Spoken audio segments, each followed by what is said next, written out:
Ma petite amie depuis 4 ans m'a quitté pour un homme supposément meilleur. Sa famille l'a choisi pour elle 2 ans plus tard. Et aujourd'hui, elle perd pied en me voyant heureux, avec mon entreprise qui fonctionne et la femme de ma vie. Pour vous situer, j'ai 29 ans. À l'époque, j'étais ingénieur logiciel, aujourd'hui je suis fondateur d'une start-up. Toute cette histoire a commencé il y a environ 4 ans.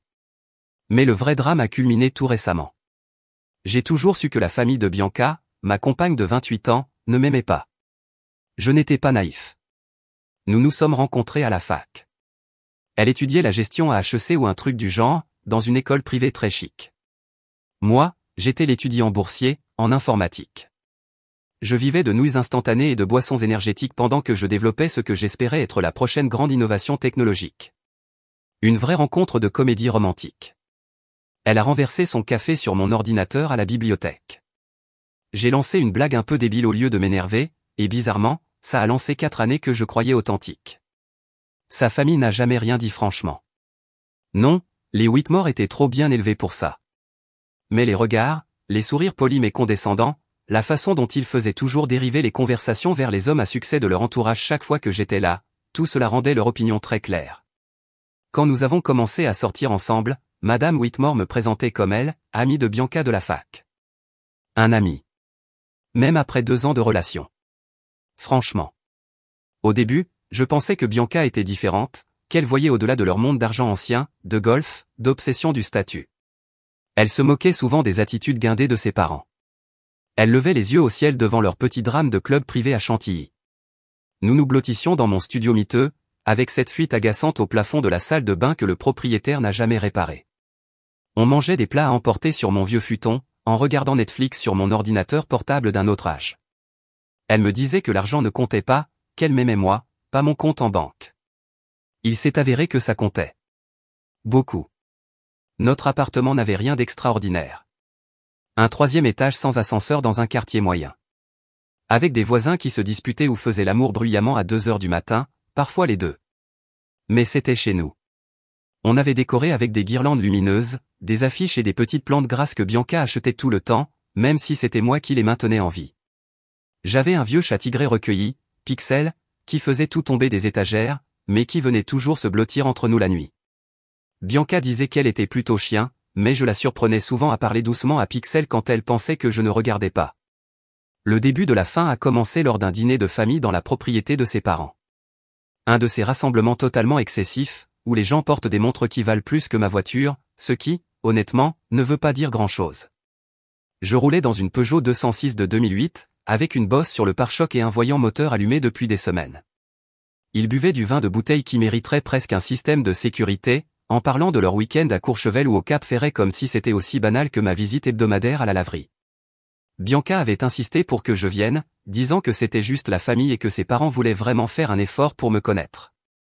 J'aurais dû me méfier quand elle m'a demandé de porter une veste. Je n'en avais qu'une, achetée pour le mariage de mon cousin il y a 3 ans. Elle me serrait un peu. Le stress lié à la start-up, ça fait grignoter. Mais j'ai fait avec.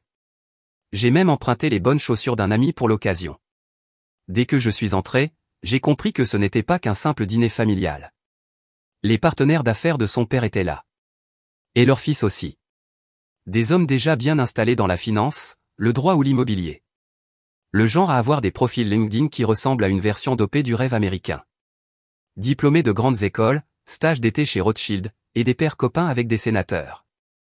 Les conversations glissaient sans effort entre stratégie d'investissement et vacances en Toscane. Moi, je galérais encore sur mon prototype, sans vie sociale, vivant de nouilles instantanées et, de temps en temps, un kebab bien gras du coin. Toujours avec supplément fromage, parce que je sais vivre. Je n'avais pas d'histoire passionnante à raconter sur une maison secondaire dans les Alpes ni sur mon dernier séjour à Megève. Et rapidement, les attaques ont commencé, déguisées en discussions anodines. Tu travailles toujours sur ton petit projet tech, m'a demandé le père de Bianca, en faisant tourner son whisky dans un verre en cristal qui valait sûrement plus que mon loyer. Une start-up, ai-je corrigé, en essayant de ne pas paraître sur la défensive. On est encore en phase de développement, mais on avance. Je n'ai pas précisé que notre dernière réunion avec les investisseurs avait été un désastre. Ni que mon cofondateur et moi enchaînions des semaines de 80 heures à corriger les bugs. Un de ses amis a ricané. Un gars avec un sourire parfait et un bronzage de février. La tech, c'est tellement instable en ce moment. T'es sûr que ça vaut le coup? Avoir un plan B ne ferait pas de mal. Il disait ça avec ce petit sourire supérieur, comme s'il m'offrait une leçon de vie, alors qu'il n'était que condescendant. J'ai vu Bianca se tortiller sur sa chaise. Elle ne me défendait pas. D'habitude, elle intervenait tout de suite, disait à quel point j'étais passionné, à quel point elle croyait en notre projet. Cette fois, rien. Elle sirotait son vin en fixant le centre de table florale comme si c'était une œuvre d'art. Puis est arrivé Adrian. Sa mère l'a présenté comme un prince perdu depuis longtemps. Adrian vient de devenir associé junior chez Goldstein et Burke, a-t-elle lancé avec fierté, en le poussant littéralement vers Bianca. Avocat d'affaires, diplômé de Princeton, puis de Yale, un esprit brillant. Elle récitait son profil comme une annonce de mariage. Et, sans surprise, elle a insisté pour qu'il s'assoie juste à côté de Bianca. Vous avez tant de choses en commun, a-t-elle glissé, pendant que je me retrouvais en face, à regarder la scène comme si j'étais étranger à ma propre relation. Tout le dîner a été une suite d'humiliations subtiles. La conversation tournait toujours autour de la stabilité, de la réussite, des carrières bien établies. Adrian parlait de son dernier bonus. Qui fait ça franchement? De l'appartement qu'il venait d'acheter dans un quartier chic. De ses objectifs de devenir associé principal avant 35 ans. Et moi, je n'avais rien à dire. Chaque fois que je tentais de prendre la parole, on m'écoutait poliment 5 secondes avant de recentrer la discussion ailleurs. C'est là que j'ai compris. Ce dîner n'était pas un simple repas de famille, c'était une audition. Il montrait à Bianca ses options. Des hommes, réels, avec un avenir assuré, pas un type comme moi qui peinait encore à décrocher sa première réussite. Il peignait le tableau de ce que sa vie pourrait être avec quelqu'un comme Adrian, en contraste avec ce qu'elle serait avec moi. J'ai à peine réussi à supporter la soirée. Mais le pire, ce n'était pas les petites piques déguisées ni la comparaison soigneusement orchestrée, c'était Bianca. Elle n'a pas dit un mot pour me défendre. Pas une seule fois. À la place, elle a ri aux blagues médiocres d'Adrian, lui a posé des questions sur son travail, semblait sincèrement intéressée par ses anecdotes sur la fac de droit. Elle ne m'avait jamais montré autant d'intérêt pour ma start-up, jamais. Ce soir-là, quand on est rentré dans mon appartement, quelque chose avait changé.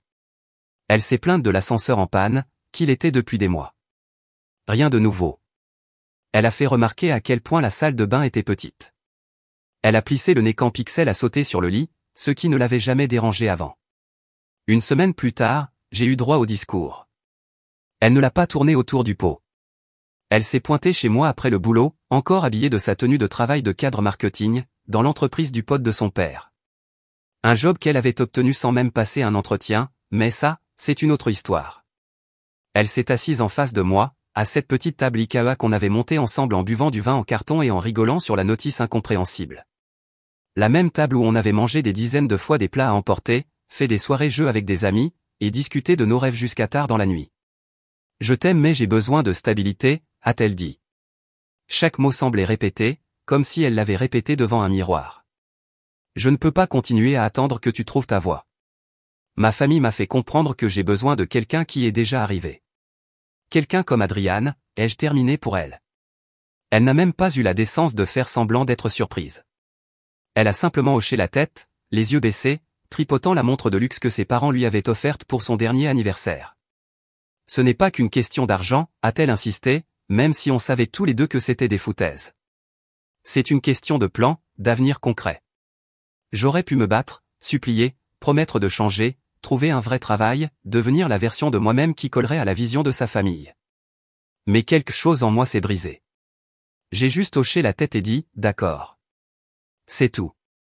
Elle avait l'air surprise, comme si elle s'attendait à de la résistance, des larmes, une scène dramatique. Mais je n'avais plus rien à donner. J'étais vidé. C'est tout, a-t-elle demandé, presque déçue. Qu'est-ce que tu veux que je dise, Bianca? Que tu me brises le cœur? Que tu fais une erreur? Que ta famille t'a lavé le cerveau? Est-ce que ça changerait quelque chose?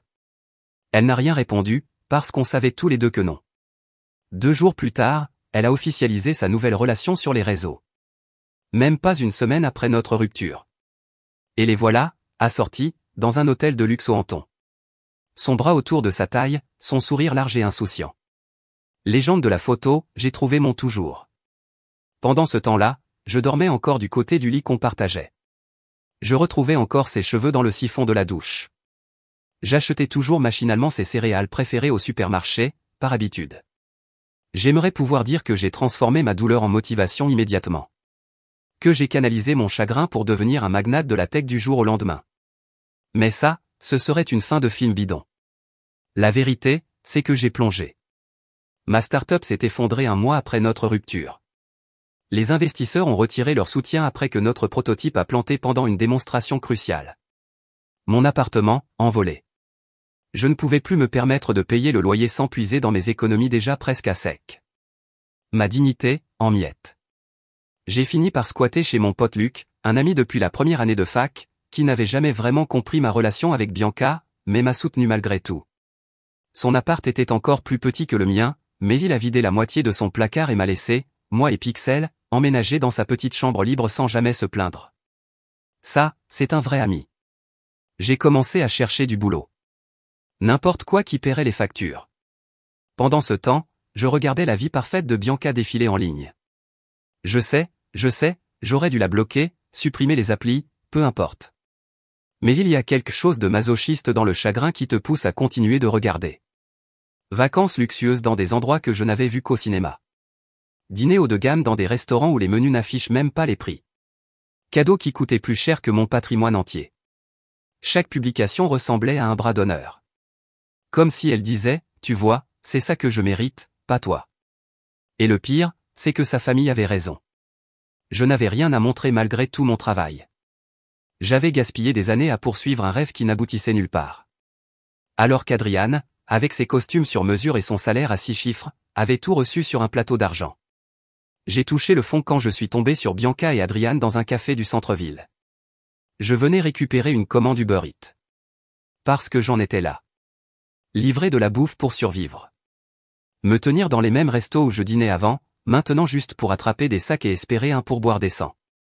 La clim de ma voiture était en panne. Je transpirais à travers mon t-shirt. Mon téléphone était à 15% de batterie après un service de 10 heures.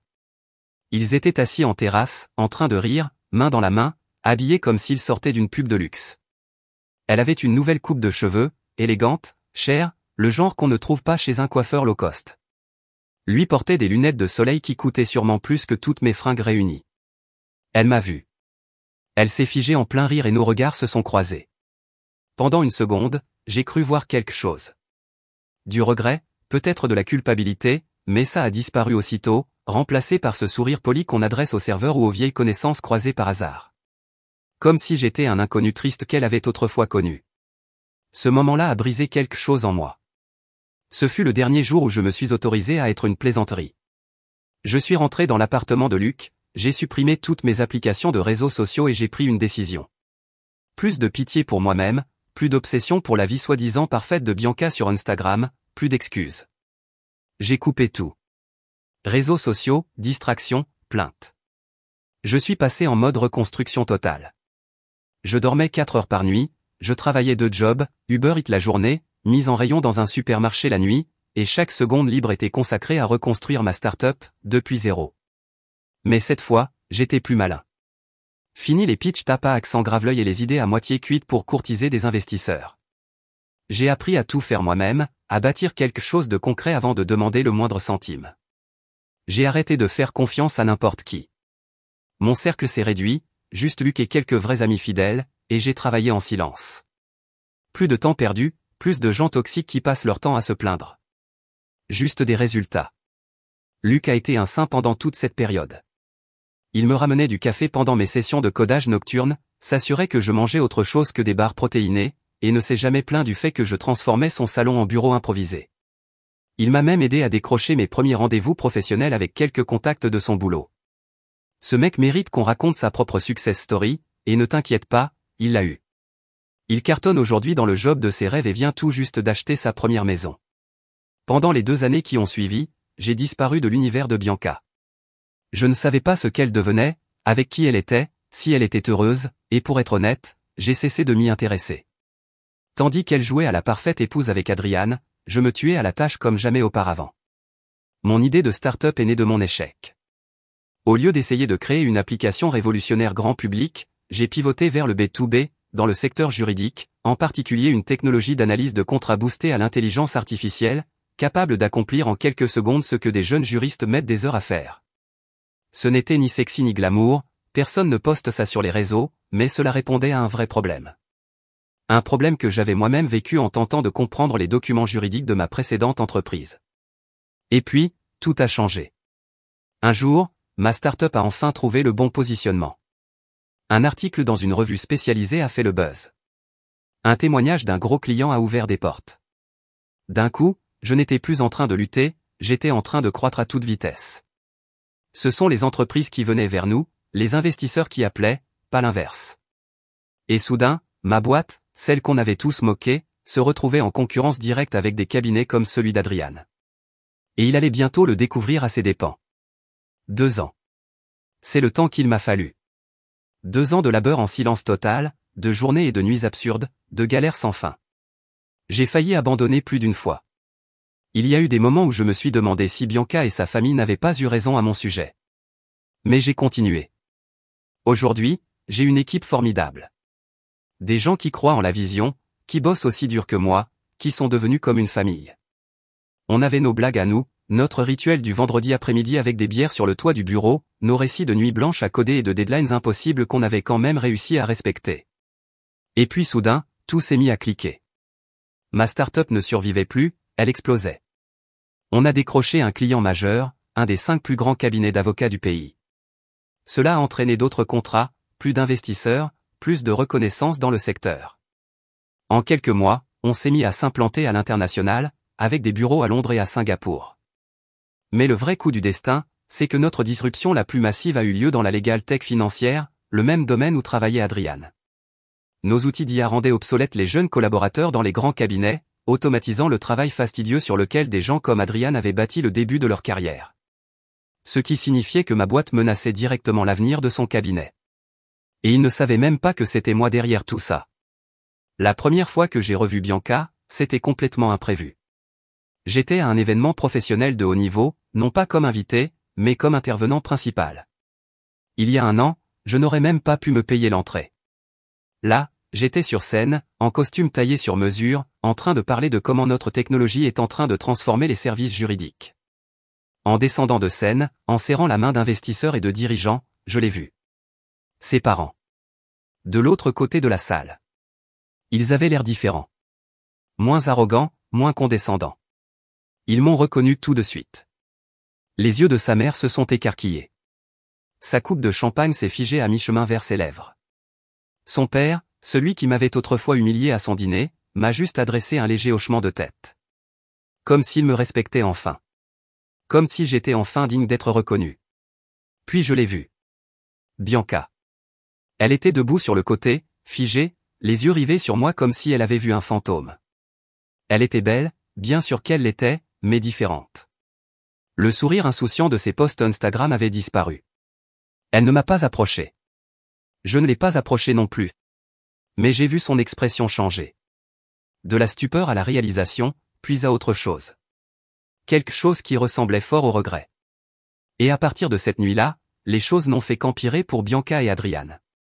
Leur relation était déjà en train de s'effondrer. Je l'ai appris plus tard par des amis communs. Adrian était exactement ce que j'avais imaginé, un homme froid, obsédé par son image, contrôlant, qui traitait Bianca comme un accessoire plutôt qu'une partenaire. Au début, elle adorait cette vie de luxe, les voyages somptueux, les dîners gastronomiques, la validation permanente sur les réseaux sociaux. Mais une fois la lune de miel passée, la réalité lui a sauté au visage.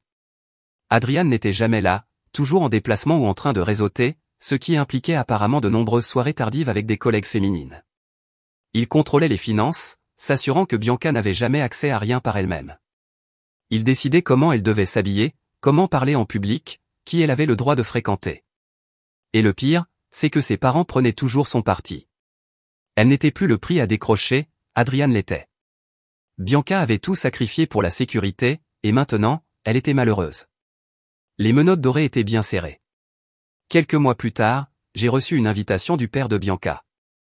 Il m'a personnellement contacté pour m'inviter à un événement privé de networking, l'un de ces rassemblements d'élite où les puissants se serrent la main à huis clos autour de verres de scotch à 200 €. Il y a quelques années, ils auraient ri à l'idée de m'inviter. Aujourd'hui, ils voulaient que je sois dans la pièce. J'ai accepté, non pas pour obtenir leur approbation, mais parce que je savais exactement pourquoi j'étais là. J'étais en train de gagner, et ils voulaient une part du gâteau. Quand je suis arrivé, en retard avec style, parce que pourquoi pas, je les ai vus. Bianca et Adrian, debout ensemble. Adrian avait changé, tendu, stressé, vérifiant sans cesse son téléphone. Son cabinet avait des difficultés, et je savais pourquoi. Ma société avait raflé une grosse partie de leur clientèle. Notre logiciel faisait le travail des jeunes collaborateurs en première et deuxième année pour une fraction du coût. Et les cabinets d'avocats quittaient leur méthode traditionnelle pour adopter notre plateforme à un rythme inquiétant. Ils ne savaient probablement même pas encore que j'étais derrière tout ça. Mais Bianca, elle, savait. Dès que nos regards se sont croisés à travers la salle, je l'ai vu. Le même regard que lors du précédent événement, mais en pire. C'était du regret pur. Une semaine après l'événement, elle m'a écrit. J'avais supprimé son numéro depuis longtemps, mais son message est quand même passé. Salut, ça fait longtemps. Je me demandais si on pouvait se revoir, juste parler. J'ai ignoré. Le lendemain, elle a tenté à nouveau. Je sais que les choses se sont mal terminées, mais j'ai beaucoup repensé à nous. Tu me manques. Ignoré encore. Et puis, elle a fait un geste désespéré. Elle s'est présentée à mon bureau. Il devait être autour de 20 heures. Mon équipe était déjà partie. Je terminais quelques emails quand la réceptionniste m'a appelé. Il y a une femme ici qui demande à vous voir. Elle dit que c'est important. Je n'ai même pas eu besoin de demander qui c'était. J'ai hésité à lui demander de partir, puis j'ai compris que c'était mon moment. Je l'ai laissée entrer. Elle est entrée timidement, regardant autour d'elle mon bureau d'angle, avec ses fenêtres du sol au plafond et ses meubles modernes. Si loin du petit appartement que nous partagions autrefois. Toute sa confiance s'était envolée. Fini la fille arrogante qui m'avait un jour dit que je n'étais pas de sa catégorie. Là, elle semblait nerveuse, plus petite, presque fragile. Salut, dit-elle doucement, avec un sourire triste. Ça fait longtemps. Je me suis adossé à mon fauteuil, les bras croisés, silencieux, l'observant se tortiller sous mon regard. Elle a hésité, puis pris une grande inspiration. Je me suis trompé, a-t-elle avoué.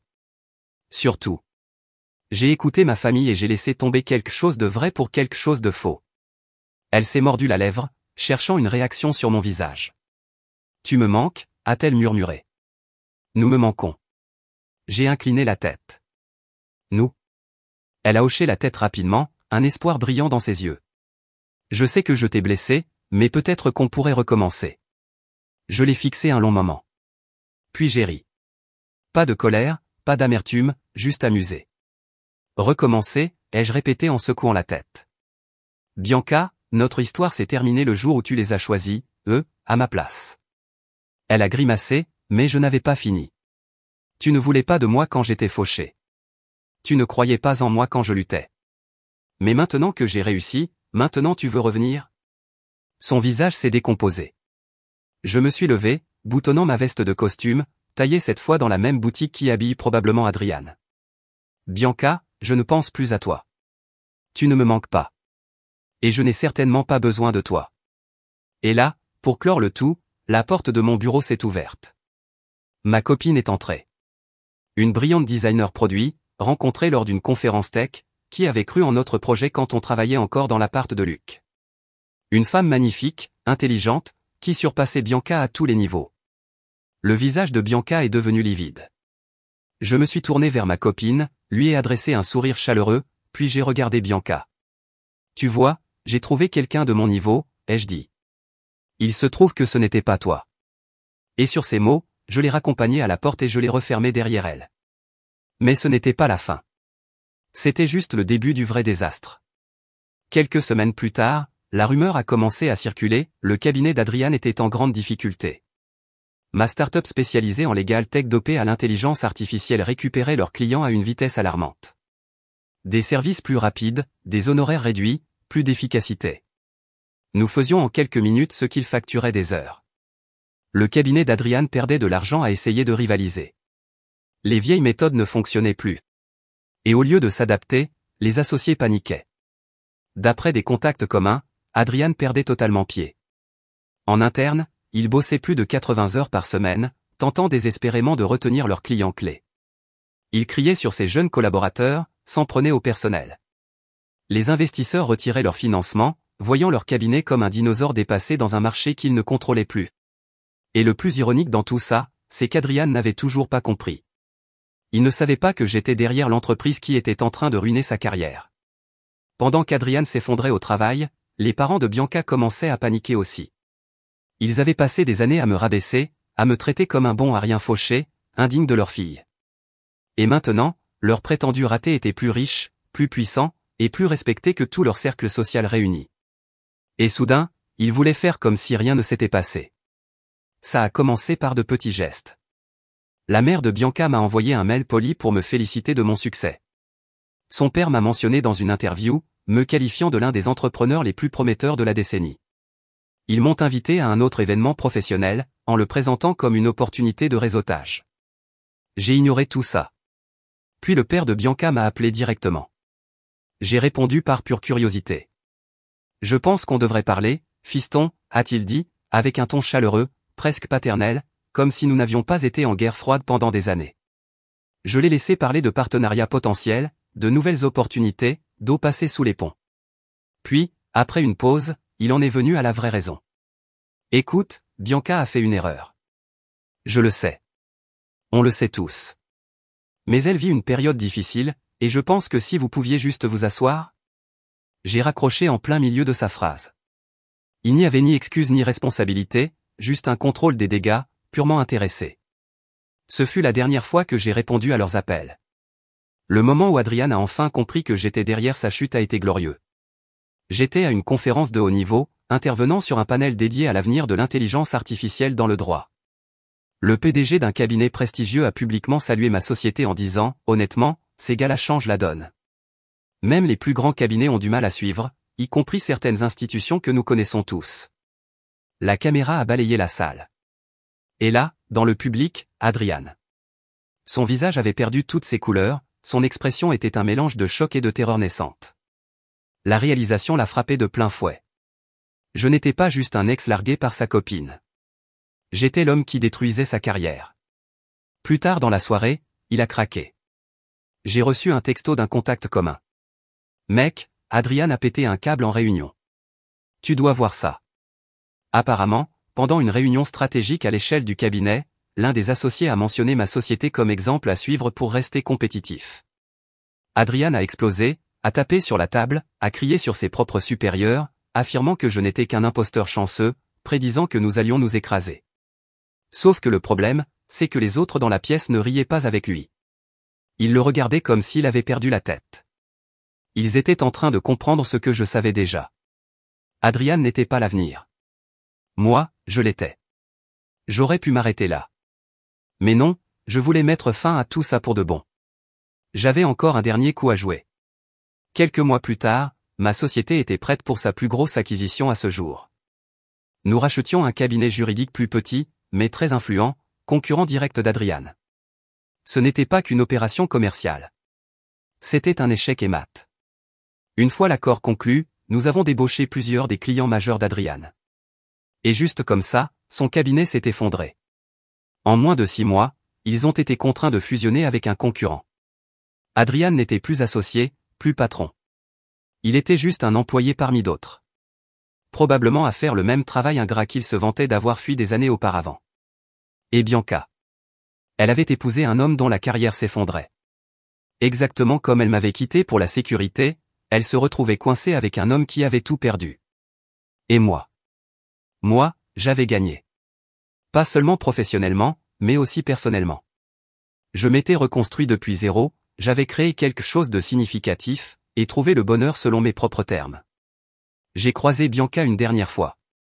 C'était dans un salon d'aéroport, de tous les endroits possibles. J'attendais mon vol pour Tokyo, pour l'expansion de notre marché asiatique, quand je l'ai vue, assise seule, fixant son téléphone. Pas de sac de luxe, pas de bijoux chers. Elle avait l'air fatiguée, vieillie. La vie parfaite avait laissé des traces.